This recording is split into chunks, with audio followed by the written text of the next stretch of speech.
Hello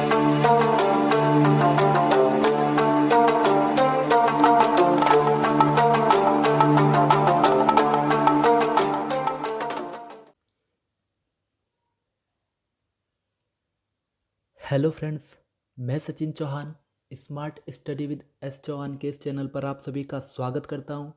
चेहरे पर मुस्कान को लेकर आइए मेरे दोस्तों। जब तक तोड़ेंगे नहीं तब तक तो छोड़ेंगे नहीं। मंजिल ने हौसलों से कहा तेरे बस की बात नहीं। हौसलों ने मंजिल की आंखों में आंखें डालकर कहा चल झुट्टी तेरी इतनी औकात नहीं। दोस्तों, इस बार मंजिल की अकड़ को तोड़ना है, उसे घुटनों पर लेकर आना है। लगा दो आग पानी में जवानी उसे कहते हैं, छीन लो सिलेक्शन कहानी उसे कहते हैं। चलिए दोस्त, आपका समय बर्बाद किए बिना शुरुआत करता हूँ वीडियो की। लेकिन उससे पहले मैं आपको वीडियो का इंट्रोडक्शन दे देता हूँ कि इस वीडियो में हम क्या पढ़ने वाले हैं। दोस्त, इस वीडियो में हम इतिहास के 5 महत्वपूर्ण प्रश्नों को पढ़ेंगे और वो भी ज़बरदस्त व्याख्या के साथ। दोस्त, ये जो क्वेश्चन है ये आपके SSC CGL, SSC CHSL, SSC GD, railway और आर्मी जीडी जैसी सभी परीक्षाओं के लिए बहुत ही महत्वपूर्ण होने वाले हैं। क्योंकि इन क्वेश्चंस का जो लेवल है ठीक उसी तरह का है जिस तरह के क्वेश्चन आपके एसएससी, रेलवे और आर्मी जीडी में पूछे जाते हैं। तो चलिए दोस्त, वीडियो की शुरुआत करते एक धमाकेदार मोटिवेशन के साथ जो आपको ऊर्जावान बनाएगा और आपको आपके लक्ष्य प्राप्ति की ओर अग्रसर करेगा। हौसलों के तरकस में कोशिश का वो तीर जिंदा रखना, हार जाओ जिंदगी में मगर जीतने की उम्मीद जिंदा रखना। दोस्त, जीवन में मेहनत करते रहनी चाहिए। आप भले ही हार क्यों न जाएं, लेकिन जीतने की उम्मीद कभी मत छोड़ना। ये रहा दोस्त आपका पहला क्वेश्चन। लेकिन इसको बताने से पहले मैं आपको 2 बातें बता देता हूँ, इनको अपने दिमाग में फिट कर लेना। पहली बात, नोटबुक पेन उठा लेना और जो जो मैं लिखता जाऊँगा आपने भी लिखना है। क्योंकि आप लोग जितना लिखते हो आपको उतना अच्छे से याद होने लगता है और समझ में आने लगता है। दूसरी बात, दोस्त, अगर किसी भी क्वेश्चन को देखकर आपको ये लगे कि ये क्वेश्चन इम्पोर्टेंट नहीं है तो इस बात को अपने दिल और दिमाग दोनों से निकाल देना। क्योंकि आप लोग एग्जामिनर नहीं हो जिसको ये पता होगा क्या पेपर में आएगा और क्या नहीं। कुल मिलाकर मैं ये कहना चाह रहा हूँ सारे क्वेश्चन इम्पोर्टेंट है, इसीलिए इनको छाप लेना। तो चलिए दोस्त, ये रहा आपका पहला क्वेश्चन। पहला क्वेश्चन है आपका, पहली बौद्ध संगीति कहाँ पर हुई थी?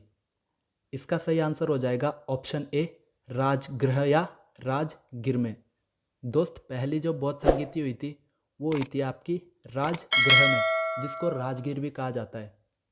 चलिए दोस्त, पहले क्वेश्चन की व्याख्या कर लेते हैं और यहाँ से जितने भी इंपॉर्टेंट क्वेश्चन बन सकते हैं उन सभी को डिस्कस कर लेते हैं। दोस्त, कुल 4 बौद्ध संगीतियाँ हुई थी बौद्ध धर्म के समय। इनसे आपके 3 तरह के क्वेश्चन पूछे जाते हैं। पहला क्वेश्चन पूछा जाता है किस स्थान पर हुई थी। दूसरा पूछा जाता है किस शासक के समय हुई थी। तीसरा पूछा जाता है दोस्त इसकी अध्यक्षता किसने की। तो इनको मैं आपको एक ट्रिक की सहायता से याद करवाने वाला हूँ, तो जैसा जैसा मैं लिखता जाऊँगा आपने भी लिखना है।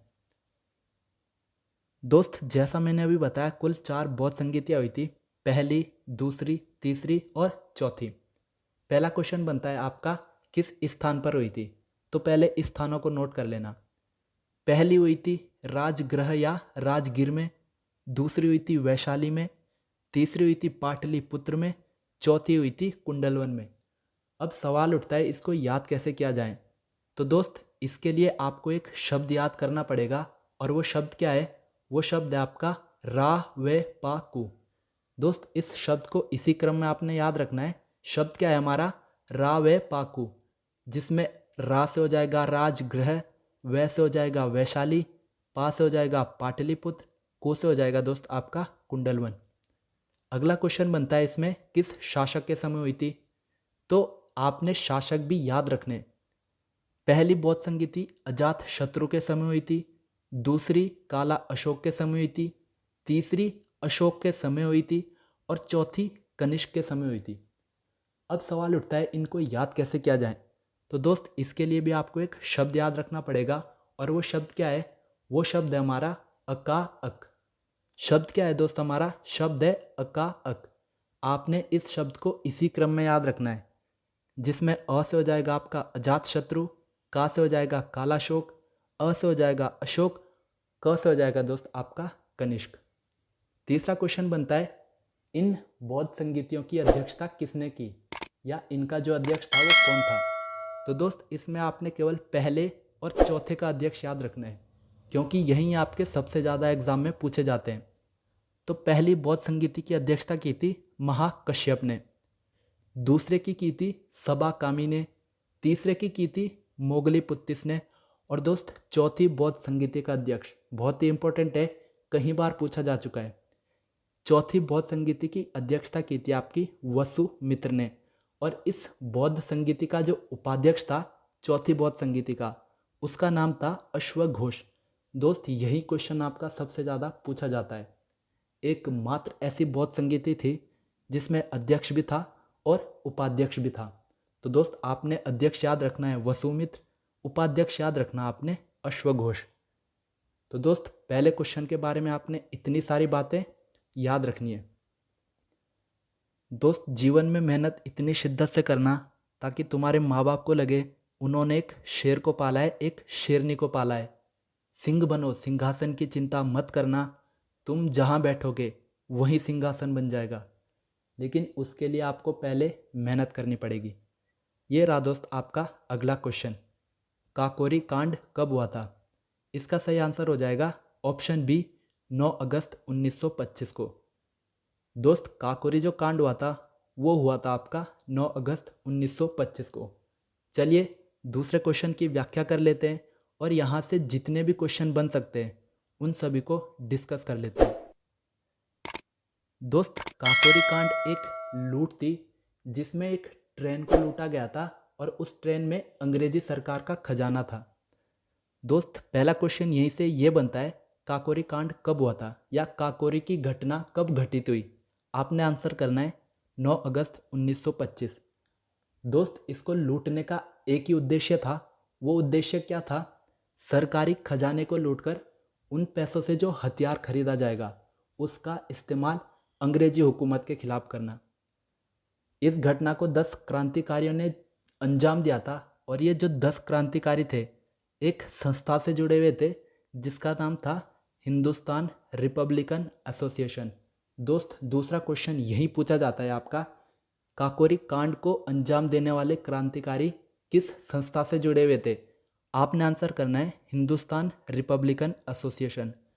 दोस्त 9 अगस्त 1925 को जब ये घटना घटित हो चुकी थी, उसके बाद इस पर 10 महीने मुकदमा चला था, और फिर 1927 में राम प्रसाद बिस्मिल, अशफाक उल्लाह और राजेंद्र लाहिड़ी, इन तीनों को इस घटना में शामिल होने के लिए फांसी की सज़ा सुनाई गई थी।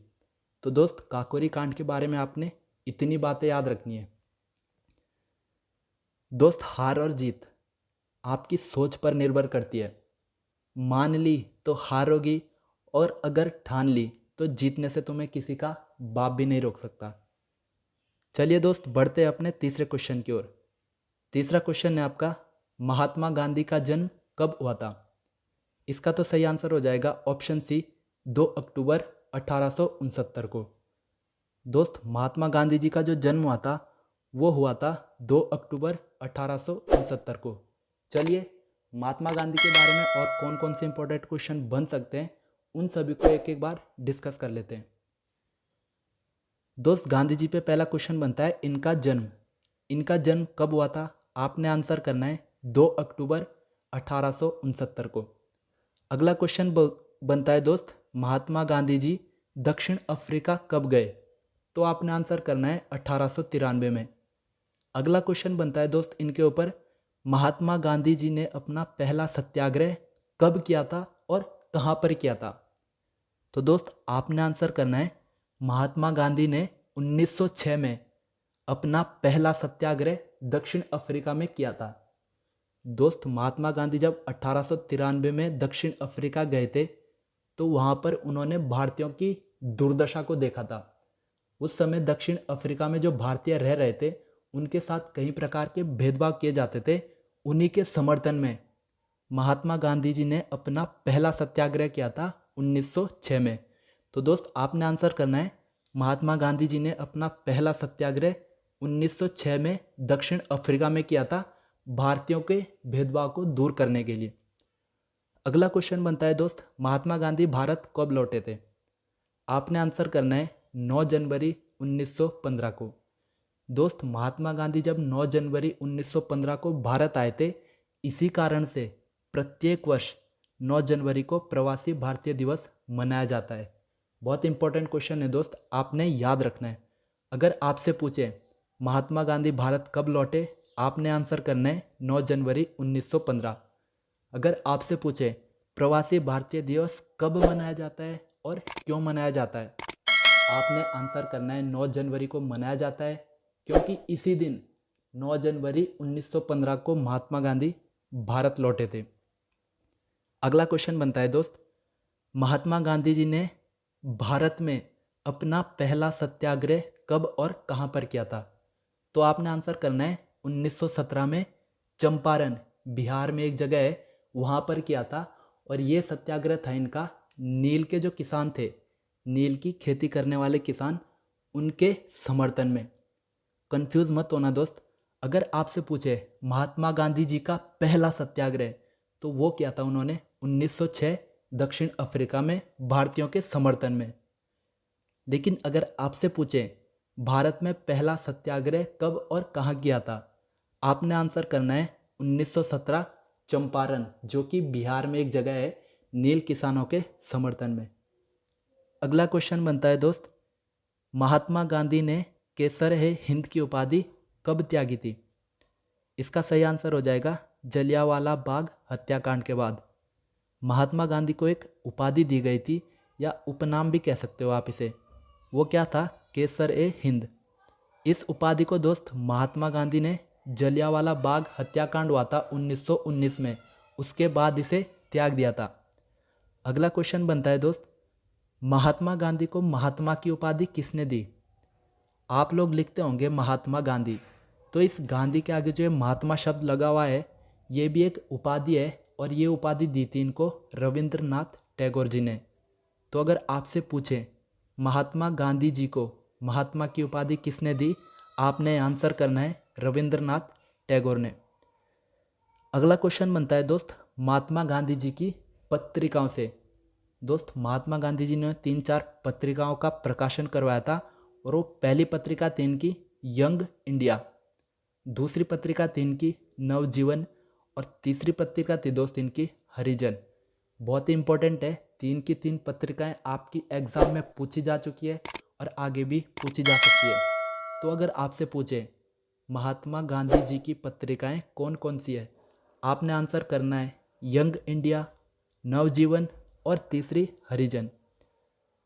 दोस्त महात्मा गांधी जी को लिखने का भी बहुत शौक था, वो एक लेखक के रूप में भी कार्य कर चुके हैं। तो महात्मा गांधी जी की 3 इम्पोर्टेंट बुक्स है जो हर एग्जाम में आपकी पूछी जाती है और कई बार पूछी भी जा चुकी है। पहली किताब है इनकी हिंद स्वराज, दूसरी किताब है इनकी स्वास्थ्य की कुंजी, और तीसरी किताब है दोस्त इनकी सत्य के साथ मेरे प्रयोग, जिसको इंग्लिश में कहा जाता है माई एक्सपेरिमेंट्स विद ट्रुथ। तो दोस्त अगर आपसे पूछें महात्मा गांधी जी की किताबें कौन कौन सी है, तो आपने आंसर करना है हिंद स्वराज, दूसरी स्वास्थ्य की कुंजी, तीसरा सत्य के साथ मेरे प्रयोग। अगला क्वेश्चन बनता है दोस्त महात्मा गांधी जी के ऊपर, महात्मा गांधी जी को अर्ध नग्न फकीर किसने कहा था? इसका सही आंसर हो जाएगा दोस्त वेस्टिन चर्चिल ने। एक ब्रिटिश अधिकारी था जिसका नाम था वेस्टिन चर्चिल, इसने महात्मा गांधी जी को अर्ध नग्न फकीर के नाम से बुलाया था। तो अगर आपसे पूछे महात्मा गांधी को अर्ध नग्न फकीर किसने कहा था, आपने आंसर करना है वेस्टिन चर्चिल ने। अगला क्वेश्चन बनता है दोस्त, महात्मा गांधी जी के राजनीतिक गुरु कौन थे? आपने आंसर करना है गोपाल कृष्ण गोखले। ये क्वेश्चन कई बार आपका पूछा जा चुका है और भविष्य में भी पूछा जा सकता है। अगला क्वेश्चन बनता है दोस्त, महात्मा गांधी जी की हत्या कब हुई थी? आपने आंसर करना है 30 जनवरी 1948 को नाथूराम गॉडसे नामक व्यक्ति ने महात्मा गांधी जी की गोली मारकर हत्या कर दी थी। इसी कारण से 30 जनवरी को शहीद दिवस मनाया जाता है। तो दोस्त अगर आपसे पूछे शहीद दिवस कब मनाया जाता है, आपने आंसर करना है 30 जनवरी को। बढ़ते हैं दोस्त अपने अगले क्वेश्चन की ओर। बहुत ही इंपॉर्टेंट क्वेश्चन है, व्यक्तगत सिद्धांत किसका है? व्यक्तगत या जिसको राज्य हड़प नीति या हड़प नीति भी कहा जाता है, इसका सही आंसर हो जाएगा ऑप्शन डी, लॉर्ड डलहौजी। दोस्त व्यक्तगत या हड़प नीति या राज्य हड़प नीति जो सिद्धांत था वो डलहौजी का सिद्धांत था। बात कर लेते हैं इस हड़प नीति की या व्यक्तगत सिद्धांत की। दोस्त भारत में अभी 28 राज्य है, लेकिन आज़ादी से पहले भारत में रियासतें हुआ करती थी जहाँ पर राजा लोग शासन करते थे। दोस्त डलहौजी की इस राज्य हड़प नीति के अनुसार ऐसी रियासत का राजा जिसका खुद का कोई बेटा नहीं है, तो उस रियासत को अंग्रेजी हुकूमत में मिलाया जाएगा। यही थी दोस्त डलहौजी की राज्य हड़प नीति या व्यक्तगत का सिद्धांत। तो अगर आपसे पूछे राज्य हड़प नीति या व्यक्तगत का सिद्धांत या हड़प नीति किससे संबंधित है, आपने आंसर करना है लॉर्ड डलहौजी से। अगला क्वेश्चन बनता है दोस्त, 1907 में कांग्रेस का अधिवेशन कहाँ पर हुआ था? इसका सही आंसर हो जाएगा दोस्त ऑप्शन ए, सूरत, जो कि गुजरात का एक शहर है। बहुत ही इंपॉर्टेंट क्वेश्चन है दोस्त, कई बार आपका एग्जाम में पूछा जा चुका है। इंपॉर्टेंट क्यों है वो भी मैं आपको बता दूंगा। 1907 में जो कांग्रेस का अधिवेशन हुआ था वो हुआ था आपका सूरत में, जो कि गुजरात का एक शहर है। चलिए बात कर लेते हैं 1907 के कांग्रेस अधिवेशन की। पहला क्वेश्चन बनेगा दोस्त, 1907 में कांग्रेस का अधिवेशन कहाँ पर हुआ था? आपने आंसर करना है सूरत में। दूसरा क्वेश्चन पूछेगा दोस्त, 1907 में जो कांग्रेस का अधिवेशन हुआ था उसकी अध्यक्षता किसने की? आपने आंसर करना है रास बिहारी घोष ने। अगला क्वेश्चन बनता है दोस्त, इंपॉर्टेंट क्यों है? क्योंकि इसी अधिवेशन में कांग्रेस दो भागों में बट गया था।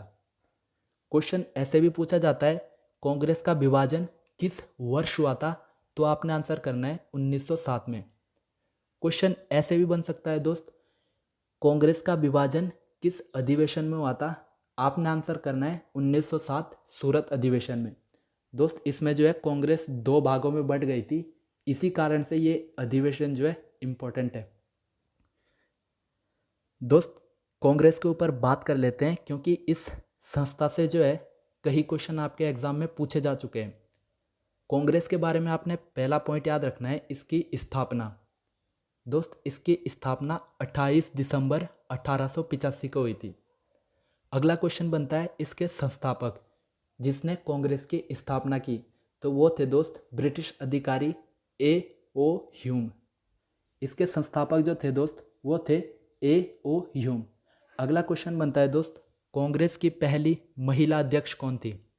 आपने आंसर करना है एनी बेसेंट। अगला क्वेश्चन बनता है दोस्त, कांग्रेस की पहली भारतीय महिला अध्यक्ष कौन थी? आपने आंसर करना है सरोजनी नायडू। कंफ्यूज मत होना, अगर आपसे केवल महिला पूछे तो आपने आंसर करना है एनी बेसेंट, लेकिन अगर आपसे पहली भारतीय महिला पूछे आपने आंसर करना है सरोजनी नायडू। अगला क्वेश्चन बनता है दोस्त, कांग्रेस के पहले अंग्रेजी अध्यक्ष कौन थे? आपने आंसर करना है जॉर्ज यूले। दोस्त जॉर्ज यूले कांग्रेस के पहले अंग्रेज अधिकारी थे, पहले ब्रिटिश अधिकारी थे। अगला क्वेश्चन बनता है दोस्त, कांग्रेस के पहले मुस्लिम अध्यक्ष कौन थे? आपने आंसर करना है बदरुद्दीन तैयब जी। दोस्त बदरुद्दीन तैयब जी कांग्रेस के पहले मुस्लिम अध्यक्ष थे। कांग्रेस के बारे में आपने इतनी सारी बातें याद रखनी है, क्योंकि यहीं से ही आपके क्वेश्चन बनते हैं। दोस्त किसी भी चीज़ को पढ़ने का सबसे बेस्ट तरीका होता है पहले उस चीज़ को पढ़ो, फिर उसका रिवीजन करो, फिर उस पर टेस्ट दो। हमने पढ़ भी लिया, अब बारी है रिवीजन की। फटाफट से रिवीजन कर लेते हैं। पहली बौद्ध संगीति कहाँ पर हुई थी? आपने आंसर करना है राजगीर या राजगृह में। काकोरी कांड कब हुआ था? आपने आंसर करना है 9 अगस्त 1925 को। अगला क्वेश्चन, महात्मा गांधी का जन्म कब हुआ था? आपने आंसर करना है 2 अक्टूबर 1869 को। अगला क्वेश्चन है दोस्त, व्यक्तगंत या हड़प नीति किसका सिद्धांत था? आपने आंसर करना है लॉर्ड डलहौजी का। अगला क्वेश्चन है दोस्त, 1907 में सूरत अधिवेशन कहाँ पर हुआ था? आपने आंसर करना है गुजरात में हुआ था और इसमें कांग्रेस जो थी वो 2 भागों में बंट गई थी। दोस्त हमने पढ़ भी लिया, रिवीजन भी कर लिया, अब बारी है टेस्ट की। होगा क्या, आपको स्क्रीन के ऊपर एक के बाद एक क्वेश्चन दिखाया जाएगा। आपने उस क्वेश्चन का सही आंसर नीचे कमेंट बॉक्स में टाइप करना है और वीडियो के लास्ट में अपना स्कोर चेक करके बताना है आपने इस वीडियो से कितना सीखा। तो चलिए दोस्त, ये रहा आपका पहला क्वेश्चन।